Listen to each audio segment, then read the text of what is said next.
Il-fuq minn 1200 parteċipant qed jieħdu sehem fis-sitt edizzjoni tal-Hyrox Challenge Malta.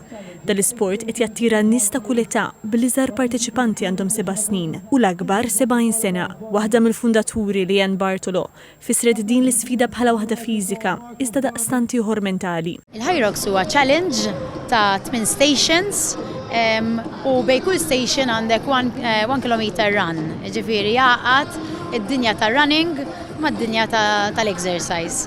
Il-biraħ bdejna bit-tfal u bil-pros, ġifieri kellna żewġ estremitajiet, lajna ħalba xita sew u kienet ġifieri ta' min jammira, ġifieri l-atleti li huma ta' ċertu livell, il-pros, baqgħu għaddejjin fix-xita. Qalet illi s'issa dejjem kien hemm konkurrenza kbar ta' nisa. Ġejna nagħmluha bħala challenge għalina nfusna din it-tieni darba li għamilniha. Ra konna nafu għax aħna deħlejn imma xorta kellna bżonn it-training. Ġejna minn għawdex biex għamilniha.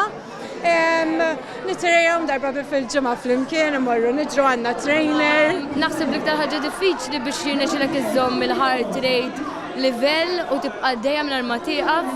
U ġejt nagħmilha bħala challenge bejn nifsi u biex kull darba nipprova naqbes il-ħin li nkun ġibt qabel. Ħaġa diffiċli naħseb hija li trid tibqa' dejja u menti resilience ħafna rtejt tibqa' dejja sa xint lesti. Ma mbagħad finalment xint tagħmilha tħossek ħafna tajba iva. Hija l-ewwel esperjenza tagħna, so we are super happy. Għamlinija tajjeb ħafna. Għamlinija bħala challenge għalina nfusna. Il-qliħ kollu minn din l-isfida jmur għall-hospice. Mill-edizzjonijiet passati nġabru 175,000 euro u f'din l-edizzjoni mistenni nġabar ammont record. Il-kompetizzjoni tintemm il-ħadd fil-għaxija.